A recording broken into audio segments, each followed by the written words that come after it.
A paz do Senhor Jesus a todos. Eu quero meditar hoje com os irmãos no livro de Mateus, capítulo 19, versículo 9, que diz assim: Eu, porém, vos digo, quem repudiar sua mulher, não sendo por causa de prostituição, que casar com outra, comete adultério. E o que casar com a repudiada, também comete adultério. Irmãos, o tema desse ensinamento de hoje é a respeito do divórcio e o segundo casamento. Porque muitas igrejas hoje têm aceitado, liberado o divórcio e o segundo casamento em caso de traição. Então nós vamos aprender de quem vem essa doutrina. Por que de quem vem essa doutrina? A Bíblia ela traz menção de 3 tipos de doutrinas diferentes. Uma dessa doutrina, apenas uma delas, é a doutrina verdadeira, que é a doutrina de Jesus. 1 Coríntios 3, versículo 11 diz assim: Porque ninguém pode pôr outro fundamento além da qual já está posto, Jesus Cristo. Então a doutrina de Jesus, ninguém pode mudar, ninguém pode tirar. Até porque em 1 Timóteo 6, versículo 3 a seguir, diz que se alguém não se conforma com a sã doutrina de nosso Senhor e Salvador Jesus Cristo, que é segundo a piedade, tal pessoa, ele diz lá, que é soberbo, nada sabe e delira. Veja como a coisa é séria. Qual é a segunda doutrina que a Bíblia menciona? A segunda doutrina são doutrina de homens. Marcos capítulo 7, versículos 6 e 7 diz assim: Este povo honra-me com os lábios, mas o seu coração está longe de mim. Em vão me honra, ensinando preceitos que são mandamentos de homens. Em outras versões diz, ensinando os preceitos que são doutrinas de homens. Então, veja aí que é bíblico essa segunda doutrina que estão dizendo, que estão ensinando. Qual é a terceira doutrina e mais perigosa? É doutrina de demônios. Sim, doutrina de demônios. Onde está escrito isso? 1 Timóteo, capítulo 4, versículo 1 a seguir. Ele diz: O Espírito expressamente afirma que nos últimos tempos apostatarão alguns da fé por obedecerem espíritos enganadores e a doutrinas de demônios. Então você veja e saiba por quem você está sendo doutrinado quando você se divorcia e casa pela segunda vez, tendo seu cônjuge vivo. Você está sendo doutrinado por demônios. Sim, porque a Bíblia diz em Marcos 1,12 que os demônios pediram a Cristo que os deixasse entrar naqueles porcos, na manada de porcos. O que significa isso? Significa que os demônios precisam de corpos para pecarem, para doutrinarem as pessoas ao erro. Eles precisam de corpos. Outro versículo que vemos que os demônios precisam de corpos está em Mateus 12, 43 ao 45. Lá vemos Jesus ensinando que os demônios, quando saem de uma casa, saem por lugares áridos à procura de repouso. Enfim, os irmãos já sabem. Aí é quando ele diz: não, voltarei para a minha casa de onde saí. Ou seja, os demônios precisam de corpos. E os demônios têm achado corpos de cristãos que não andam na verdade de Deus. E usando esses corpos, eles entram em igrejas, eles até pastoreiam igrejas e doutrinam as igrejas no erro e no engano. Então vamos desde já entrar, se aprofundar a respeito dos divórcios segundo o casamento. Por que que a doutrina do divórcio e o segundo casamento, tendo o cônjuge vivo, é uma doutrina de demônio? Porque, irmãos, começando por Mateus 19:9, que é o versículo que eles mais usam para querer defender a heresia de um possível divórcio e um segundo casamento em caso de traição, nós lemos aqui o que Jesus disse. Veja bem, preste bem atenção no que ele nos ensina aqui. Eu, porém, vos digo, quem repudiar sua mulher, não sendo por causa de prostituição. Essa palavra prostituição, no grego, nos textos originais grego, lá está escrito porneia. E porneia tem dois significados. Porneia significa prostituição ou fornicação. Porneia não significa adultério. Adultério em grego se diz mocheia. Então mocheia e porneia são totalmente diferentes essas palavras. Embora tenha um pouco de semelhança, mas são diferentes as situações. E no grego diz porneia, que significa prostituição ou fornicação. O que isso quer dizer? Que Jesus, quando ele ensina sobre o repúdio, ele está dizendo aqui: qualquer que repudiar sua mulher, a não ser por causa de prostituição ou fornicação, isso significa a não ser em caso de relações sexuais antes do casamento. Então ele diz, o que ele está ensinando é o seguinte: a não ser que o casal seja duas pessoas solteiras, mas que vivem como se fosse casada, tendo relações sexuais antes de se casarem, essas pessoas estão em caso de fornicação ou prostituição. Então essas pessoas, ela tem duas opções: ou elas se casam para entrar em comunhão,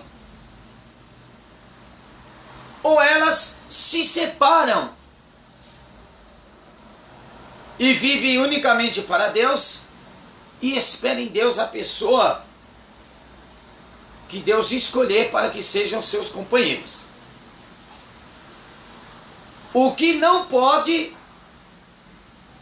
é, sendo ambas solteiras, viverem fornicando ou se prostituindo. Nesse caso, elas têm que sair da prostituição, elas têm que sair da fornicação. Por quê? Fornicação também é pecado. Não é só adultério que é pecado. Se duas pessoas são solteiras, mas vivem uma vida de casado, fornicando, essas pessoas, ao se converter ao cristianismo, ao se arrepender dos seus pecados, ela não pode mais viver nesse ato. Se as duas pretendem se casar, uma vez arrependidas dos pecados, o que elas têm que fazer? Elas têm que se separar corporalmente, até que Deus venha preparar esse casamento,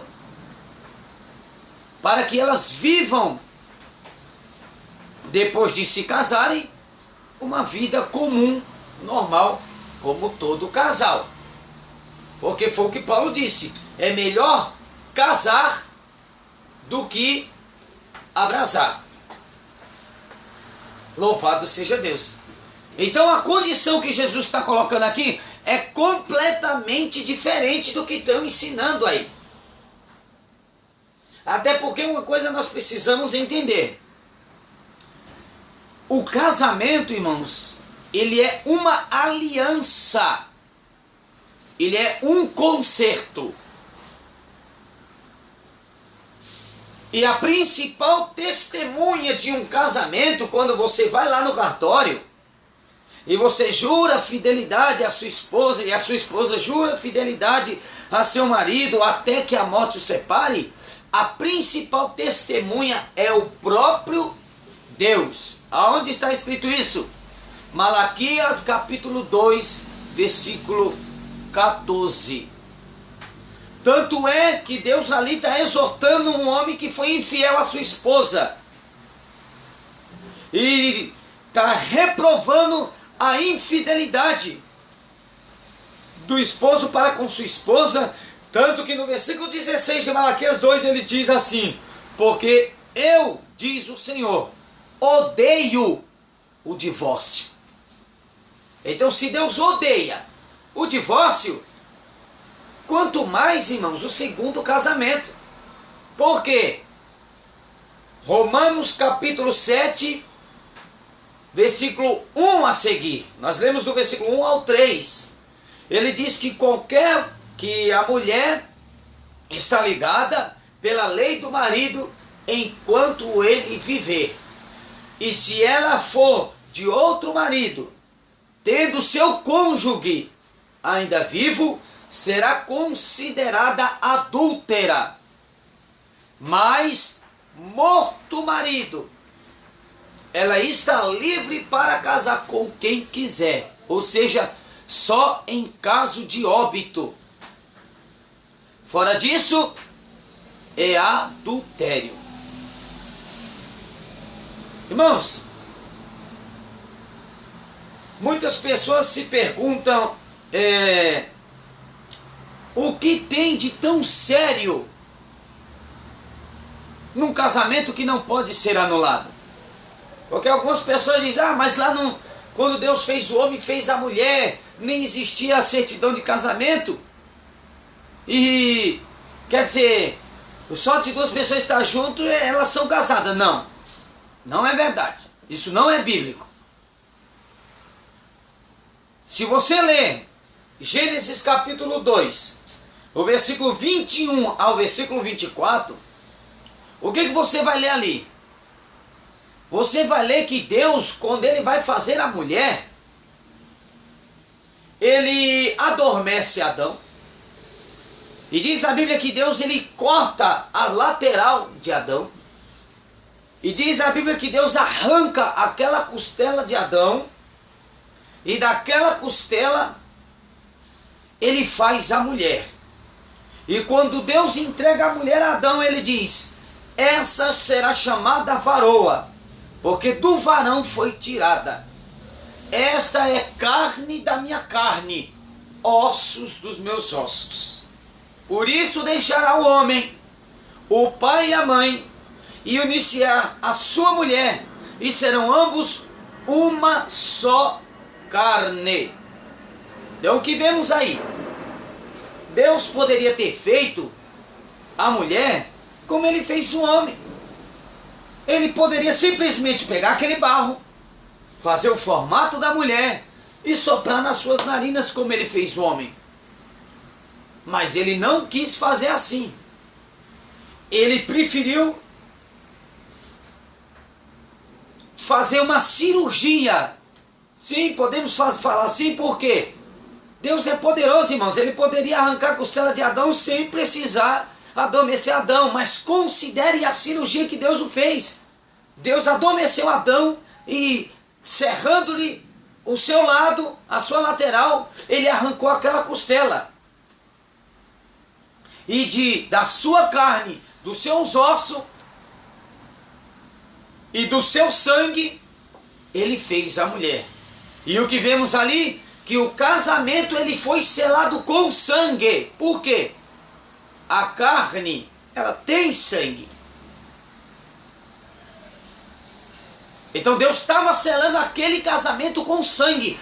Toda aliança feita com Deus nas Escrituras Sagradas tinha um selo com sangue, era selado com sangue.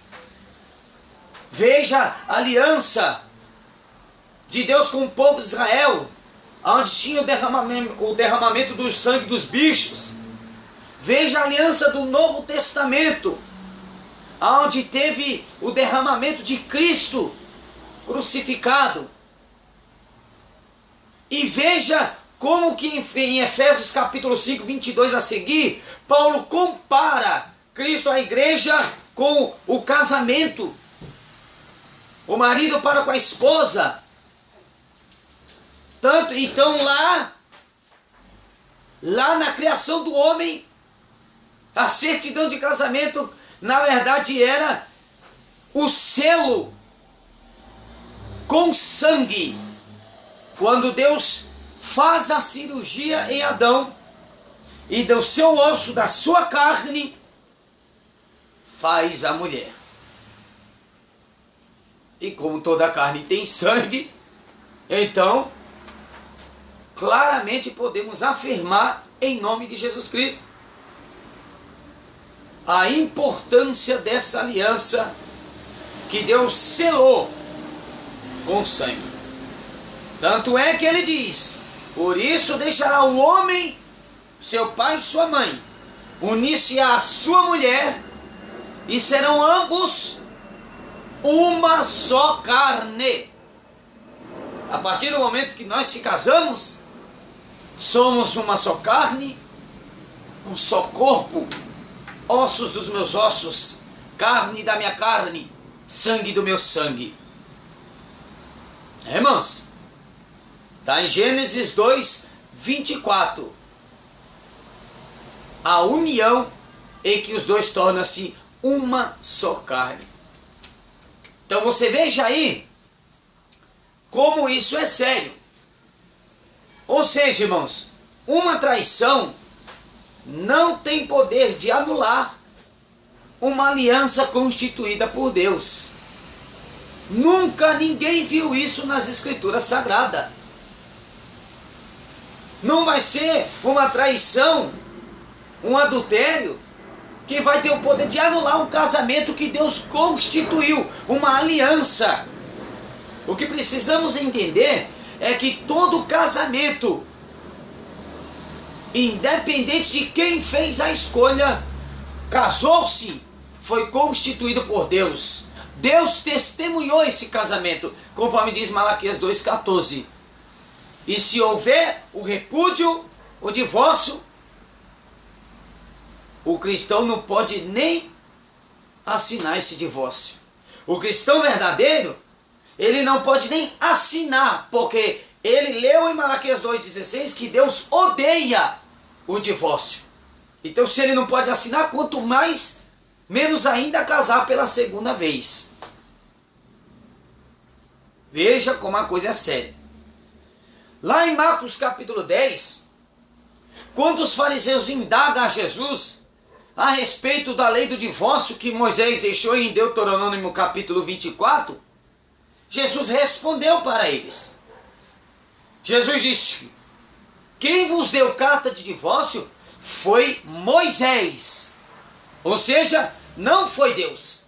Tanto que Jesus diz, porque no princípio não foi assim. Então Moisés que deu a carta de divórcio, por causa da dureza dos vossos corações. Mas se você ler lá, em Deuteronômio capítulo 24, versículo 1, veja que lá está dizendo assim, que se o marido achar em sua mulher algo indecente, ou seja, se esse marido descobrisse que sua mulher não era virgem depois de ter casado com ela, e esse marido lhe der uma carta de divórcio, e essa mulher casasse com outro marido, e o seu segundo marido também lhe der carta de divórcio, o seu primeiro marido não poderá mais recebê-la como mulher. Por quê? Porque ela se contaminou casando-se pela segunda vez. Então veja, irmãos, veja que mesmo lá no Antigo Testamento,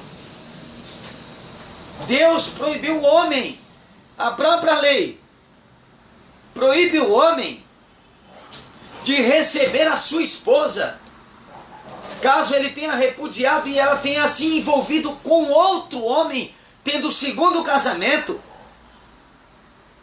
Deus proibiu do primeiro marido recebê-la de volta por ter se contaminado com o adultério, com o segundo casamento. Quanto mais essa pessoa se casar, esse homem que ficou só casar pela segunda vez, ele nunca ensinou isso nas escrituras. Deus nunca ensinou ninguém a se casasse por duas vezes. Isso é totalmente antibíblico. Isso é doutrina de demônios. Você pode observar em Romanos capítulo 7, que ele diz claramente: ninguém pode se casar tendo cônjuge vivo, senão será considerado adúltero. Então, se isso diz lá em Romanos 7, nós não podemos simplesmente dar um ensinamento em cima de Mateus 19, versículo 9, como se aquele livro de Romanos 7 não existisse. Não, não podemos ensinar assim. Por quê? Porque João 10,35 diz que as escrituras sagradas não podem ser anuladas. Então, se Romanos 7 diz que não pode, então não pode. Tem uma explicação óbvia para Mateus 19, versículo 9. E a explicação óbvia é o que vos ensinei aqui, que novamente quero explicar em nome de Jesus Cristo. O que Mateus 19, 9 está ensinando é que se duas pessoas, no caso de fornicação, se duas pessoas vivem fornicando, sendo ambas solteiras, porque se os dois são casados, irmãos, se duas pessoas são casadas, separadas, divorciadas e vivem juntos, as duas não estão em fornicação nem em prostituição, estão em adultério, é diferente. Agora, se duas pessoas são solteiras e têm relações sexuais, elas estão em caso de fornicação. Elas estão em caso de fornicação. E no caso de fornicação, elas têm que se separar. Elas não podem, elas têm que se separar. Porque a Bíblia diz que os que se dão à prostituição ficarão de fora do reino de Deus. Diz Apocalipse 21, 8 e Apocalipse 22, 15, 1 Coríntios 6, versículo 10. E também diz Hebreus 13, versículo 4. Então vão ficar de fora. É por isso que Paulo lhe ensina em 1 Coríntios 7. Bom seria que o homem vivesse assim como eu, ou seja, sozinho, só para Deus. Mas por causa da prostituição, é melhor que se case. Ou seja, ele quer dizer, mas para que você não corra o risco de ter relações sexuais antes do casamento, é melhor que vocês se casem. Porque é melhor casar do que abrasar. É o que lhe ensina todo o livro de 1 Coríntios 7. Agora, se duas pessoas são casadas, separadas, divorciadas e vivem juntas, elas estão em adultério.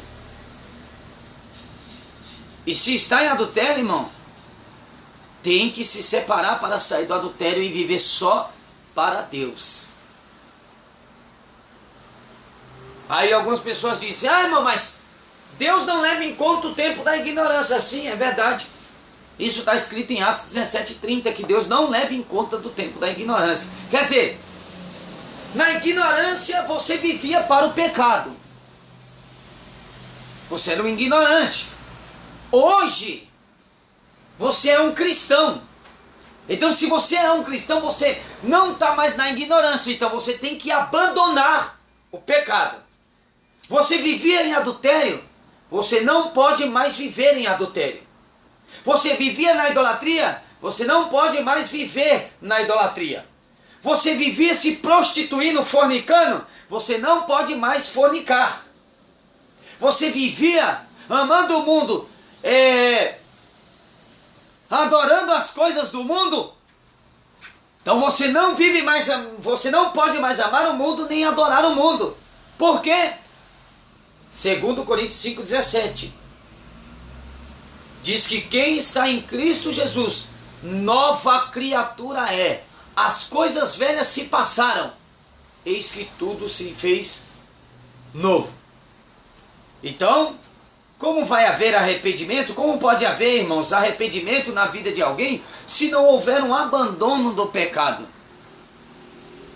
Por isso que diz Mateus 3,8: produzi, pois, frutos dignos de arrependimento. Não há justificativa. Lembra-se de João 8? Em João 8, uma mulher foi pega em adultério. Sim, uma mulher foi pega em adultério. Foi levada pelos fariseus aos pés de Jesus. E Jesus, ele diz: quem não tem pecado, atire a primeira pedra. Então os acusadores daquela mulher tudo foram embora. Jesus pergunta para aquela mulher: mulher, cadê teus acusadores? E ela diz: não tem. Quer dizer, todos foram embora. Jesus disse: olha, nem eu te condeno, mas vá e não peques mais. Ou seja, vá e não adulteres mais. Está vendo? Jesus não falou para ela: olha, vá, continue adulterando, porque Deus não leva em conta o tempo da ignorância. Não, Jesus não disse isso. Jesus disse: vá e não cometa mais adultério, porque o pecado dela, que ela foi atuada, era em adultério. Então quando eles vão e não peques mais, foi o que ele quis dizer: vá e não adultere mais. Assim é toda pessoa que se converte ao cristianismo, que aceita verdadeiramente, se arrepende dos pecados. Porque uma conversão verdadeira é a obra sobrenatural de Deus na vida de um homem que nasce depravado. Porque o homem nasce depravado, pecador, e ele não consegue se converter dos pecados sem Deus, se arrepender dos pecados sem Jesus. E toda pessoa que tem uma conversão verdadeira, é porque a obra sobrenatural de Deus foi realizada na vida desta pessoa. Então uma vez que ela se arrepende verdadeiramente, ela não viverá mais para a prática do pecado. Por quê? Porque diz 1 João 3, versículo 8, que todo que comete pecado é do diabo, mas para isso se manifestou o Filho de Deus, para desfazer as obras do diabo. E o adultério são obras do diabo. Cristo desfaz as obras do diabo. Então, se a pessoa veio, ela no mundo vivia em adultério. Quando ela tem um arrependimento verdadeiro, uma conversão verdadeira, Cristo liberta esta pessoa do adultério. Cristo liberta ela. Agora, se não há obra de Deus na vida dessa pessoa, ela vai procurar argumentos na Bíblia para justificar a prática do adultério. É o que muitos fazem hoje. Irmão, mas Mateus 19,9 diz que em caso de adultério. Não, lá não diz em caso de adultério. Mateus 19,9 está dizendo a não ser em caso de fornicação. Prostituição, fornicação, a mesma coisa. É nesse caso que diz a Bíblia. E fornicação, prostituição é totalmente diferente de adultério. Então, muito diferente. Isso se chama adulterar a Bíblia. Nós não podemos acrescentar palavras na Bíblia, nem diminuir palavras na Bíblia.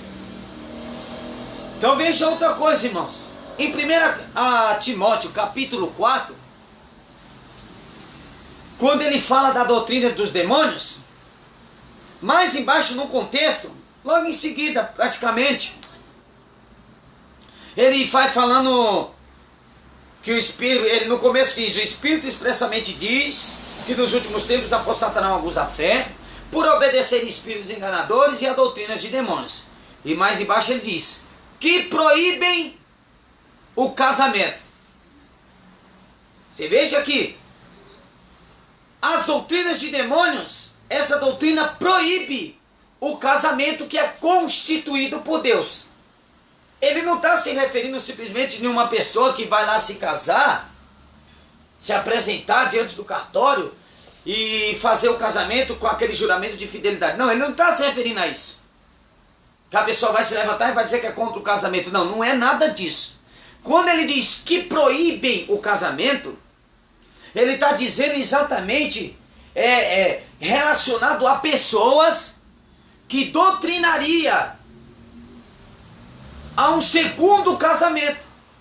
Se você foi doutrinado por causa de uma traição, ou seja lá qual foi o motivo, se você está sendo doutrinado a se divorciar da sua esposa ou do seu marido e ter um segundo casamento, esse demônio na vida dessa pessoa está proibido o seu primeiro casamento que foi constituído por Deus. Isso é uma proibição do matrimônio sagrado. E a Bíblia diz em Hebreus 13:4: venerado entre todos seja o matrimônio sem mácula. Quando ele diz venerado entre todos, ele está querendo dizer, seja respeitado o matrimônio. O casamento é uma aliança, é um conceito e deve ser respeitado, sem mácula, ou seja, sem mancha. Tanto que o restante do versículo diz, porque aos que se dão à prostituição e ao adultério, Deus os julgará. Então veja que aí ele já conclui dizendo que aqueles que se dão ao sexo antes do casamento e aqueles que dão ao sexo depois do casamento, traindo o seu cônjuge, Deus os julgará. É o que diz Malaquias 3:5, que Deus será uma testemunha veloz contra os adúlteros. Aí muitas pessoas elas murmuram assim, irmão, mas o meu marido me bate, o meu marido faz isso, minha mulher me humilha e faz isso, faz aquilo. Deus, será que Deus quer um casamento para mim assim? E aí que não sei o quê. E aí é aquela reclamação como nós vemos em muitos casais. As pessoas procurando um motivo para se divorciarem e casarem novamente. Mas antes de você querer indagar a Deus a esse respeito, ao invés de você querer indagar a Deus a esse respeito, você já parou para se fazer uma pergunta? A pergunta é essa: quem foi que escolheu o seu marido ou a sua esposa para você se casar? Foi você ou foi Deus? Deus não poderia ter sido. Sabe por quê? Porque a Bíblia diz que as bênçãos do Senhor nos enriquece e não acrescenta dores. Deus não vai escolher para ninguém uma esposa ou marido que te faça infeliz, que te atribule. Não. Deus não vai fazer isso. Então, o que tem levado a muitas pessoas a casarem com pessoas assim? Muitas pessoas têm ido à igreja não em busca de servir a Deus em espírito e em verdade. Muitas pessoas têm ido à igreja em busca de casamento, em busca de relacionamento, não em busca de Deus. Então, muitas pessoas estão na igreja, vão para a igreja em busca dos benefícios de Deus, não de servir a Deus. Então ficam procurando casamento. Quem procura, acha. Aí vai procurar o casamento, vai encontrar. E depois não adianta reclamar com Deus como se Ele escolhesse essa pessoa para você. Não, quem escolheu foi você. Sim, você escolheu. Quando as pessoas elas buscam casamentos, os demônios eles já levantam falsos profetas, profetizam casamento, como eu já vi casos de pessoas profetizarem, dizendo: mulher, eu que te preparei este casamento, e ai de ti se não casarem, tu vai pagar um preço. Só que essas pessoas, aí as pessoas ficam assim, tudo, porque estão na carne, querem casar mesmo, aí vai e se casam. Mas só que o preço que elas pagam é quando elas se casam, não antes de se casarem. depois que elas se casam, acabam pagando um preço muito sério. Por quê? Depois que se casou, elas descobrem que não se casou por amor, mas se casou por causa de um desejo sexual que não estavam aguentando. E aí vem o quê? O divórcio, o adultério, o segundo casamento. Foi por isso que Paulo ele exortou em Timóteo, 2 Timóteo 2,22, dizendo: foge dos desejos da tua mocidade. E lá em 1 Coríntios 7,27 ele orientou dizendo que, na parte B, que ao solteiro digo-vos, não busque mulher. Então quer dizer, irmão, se você vai para a igreja em busca de mulher, não está interessado em Deus, está buscando mulher, buscando casar-se, você vai conseguir. Só que não esqueça do que diz a Bíblia em Gálatas 6, versículo 7. Lá diz assim: não vos enganeis, de Deus não se zomba. Tudo que o homem semear, isso também ceifará.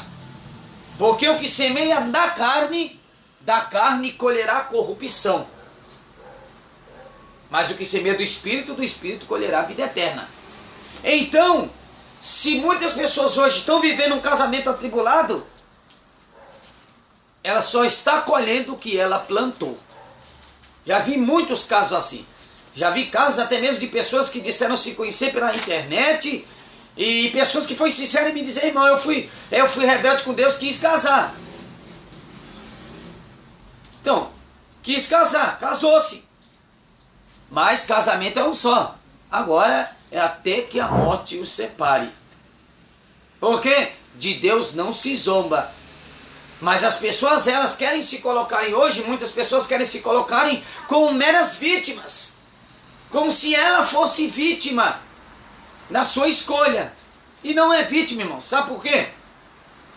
Deus fez o homem com sua total capacidade de raciocínio, de saber o que é certo e o que é errado.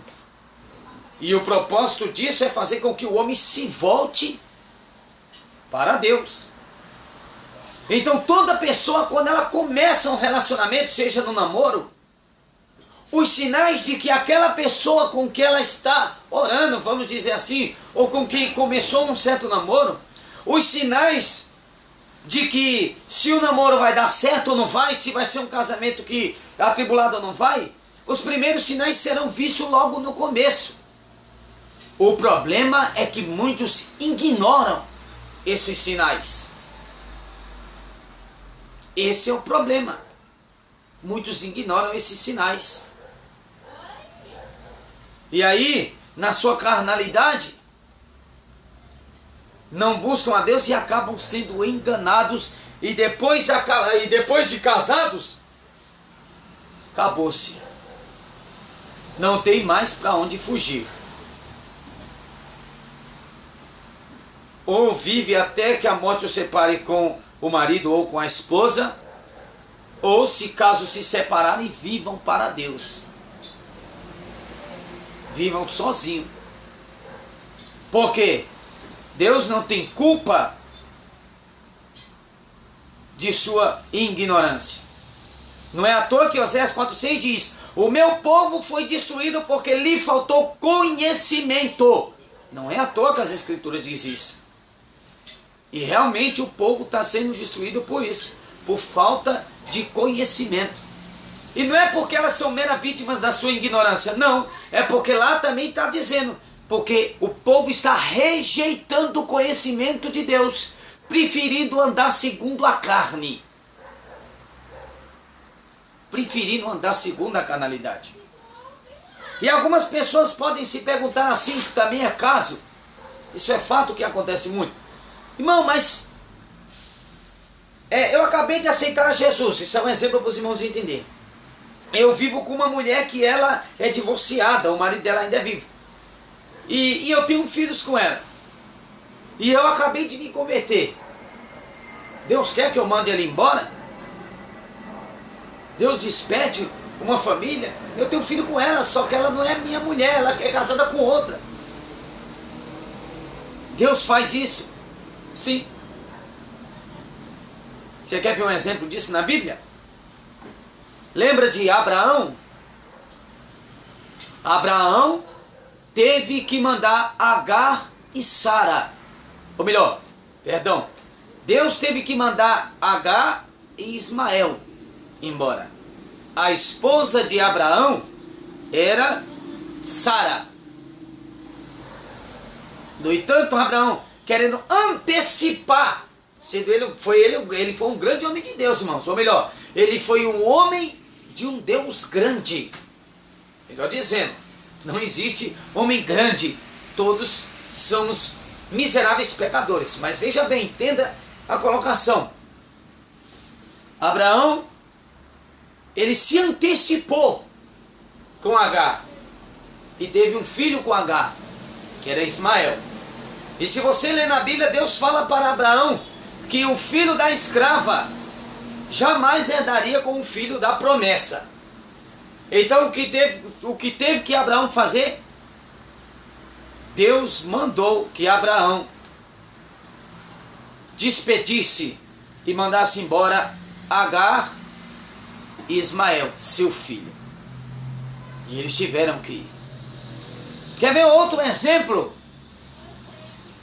Esdras capítulo 10, versículo 2. O povo sendo desobediente a Deus casaram com mulheres estranhas, o que causou indignação a Deus. Que Deus sempre reprovou que o povo de Israel casasse com mulheres estranhas, para que as mulheres estranhas não fizessem o povo se prostrar diante de deuses estranhos. Enfim. E o que aconteceu lá? O profeta teve com o povo de Israel. E o povo de Israel teve que fazer um concerto com Deus. Eu quero fazer questão, irmãos, de ler isso para que vocês vejam. Livro de Esdras, capítulo 10, versículo 2. Vamos ler lá. Esdras, capítulo 10, versículo 2. Louvado seja Deus.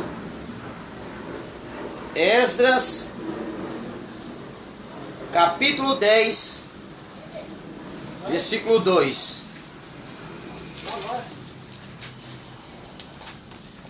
Procurando aqui, irmãos. Vamos ler. Livro de Esdras, para nós entendermos. Esdras capítulo 10, versículo 2. Olha o que diz o livro de Esdras. Veja bem aqui, irmãos. Esdras 10, 2 diz assim, ó. Olha o título deste capítulo, ó. Os israelitas despedem suas mulheres hetéias. Olha o que diz. Eu vou ler do versículo 1 para nós entendermos melhor. Enquanto Esdras orava e fazia confissão, chorando prostrado diante da casa de Deus, ajuntou-se a ele de Israel uma grande congregação de homens, de mulheres e de crianças, pois o povo chorava com grande choro. Então Secanias, filho de Jeiel, um dos filhos de Elão, tomou a palavra e disse a Esdras: nós temos transgredido contra o nosso Deus, casando com mulheres estrangeiras, dos povos de outras terras, mas no tocante a isto, ainda há esperança para Israel. Então quer dizer, ainda havia uma esperança. Agora veja qual era a esperança para o povo israelita poder então reconciliar-se com Deus. Veja qual era a esperança. Agora, pois, versículo 3, façamos aliança com o nosso Deus de que despediremos todas as mulheres e os seus filhos, segundo o conselho do Senhor, e o dos que tremem ao mandado do nosso Deus, e faça-se segundo a lei. Levante-te, pois esta coisa é de tua incumbência, e nós seremos contigo, e sê forte e age. Então veja, irmãos, que a esperança para o povo de Israel, para que Deus fosse novamente com ele, eles teriam que renunciar.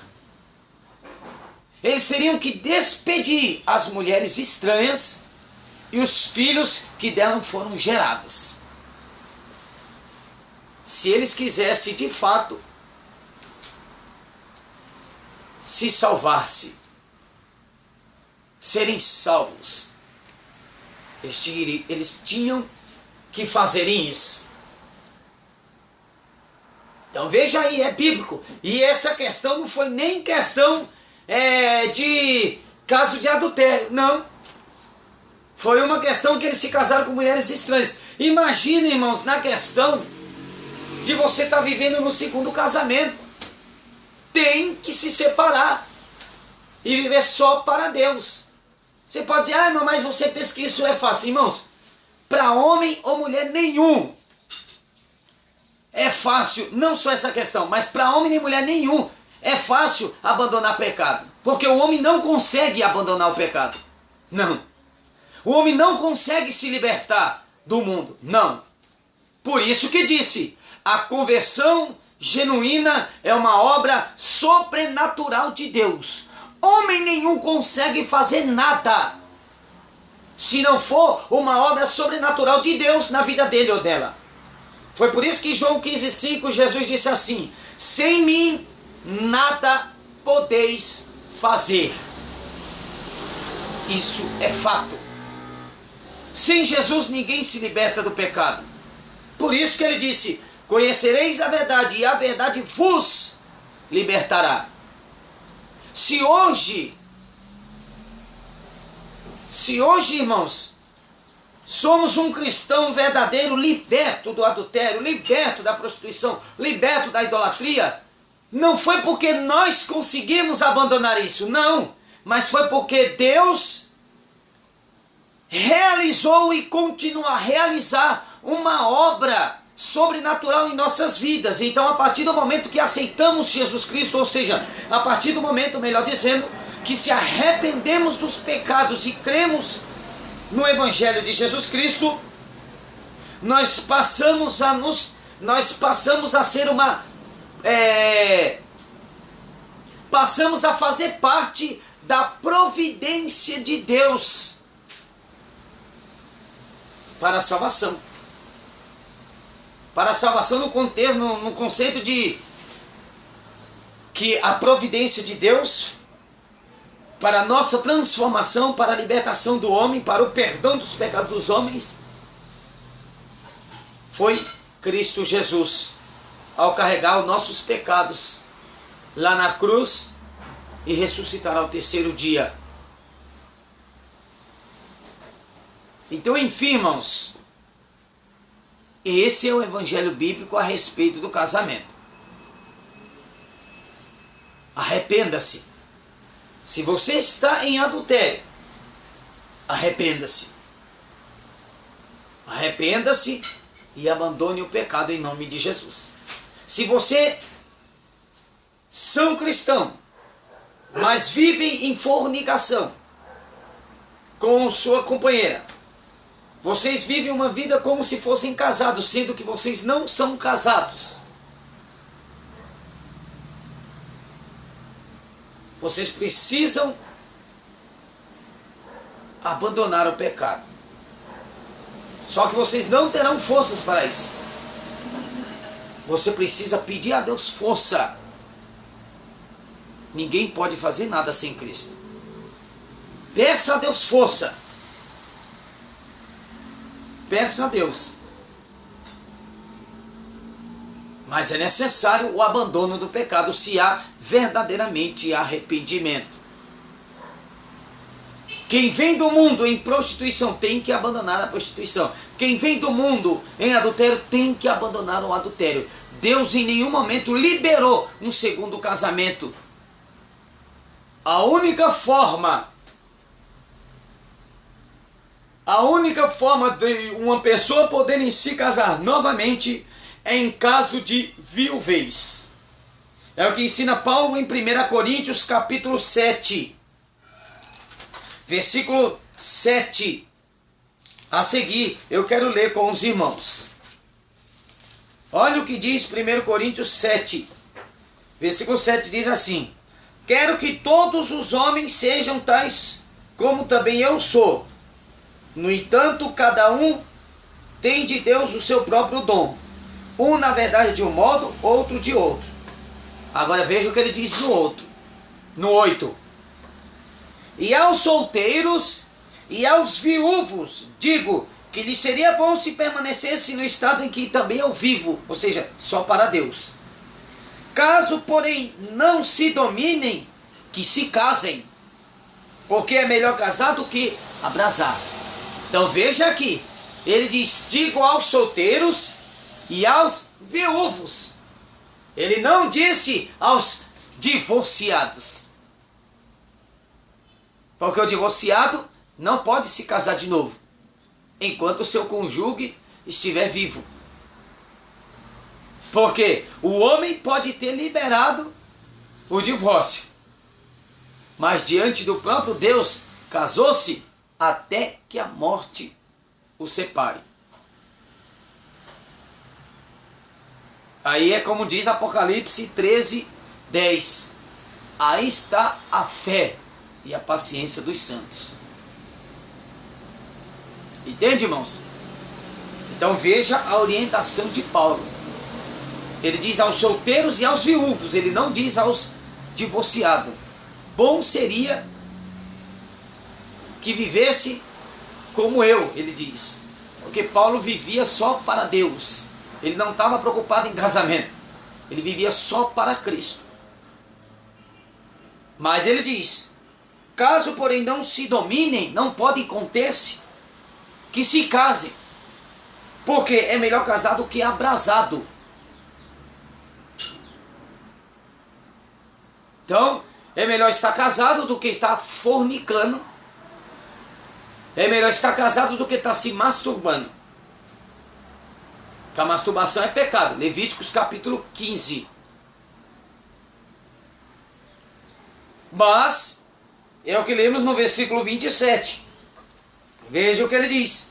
Estás casado, não procure separar-te. Estás livre de mulher, não procure casamento.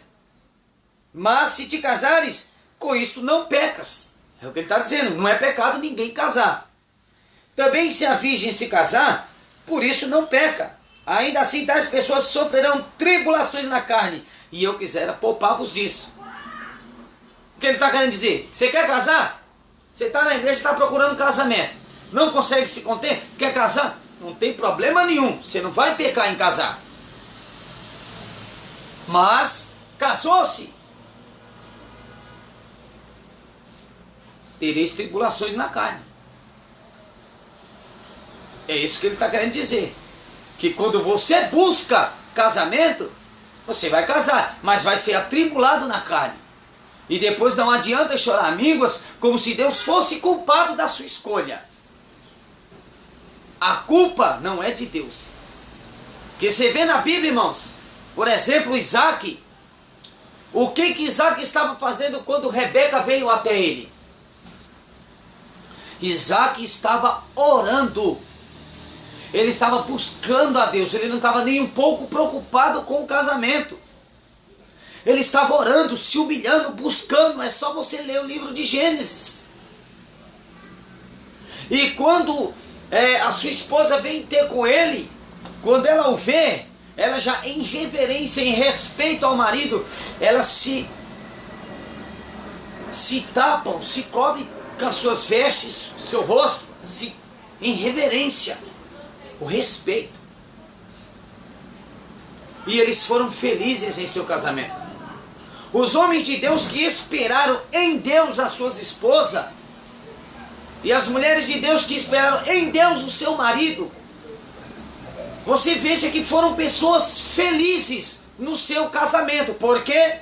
Porque a Bíblia diz: as bênçãos do Senhor nos enriquece, não acrescenta dor.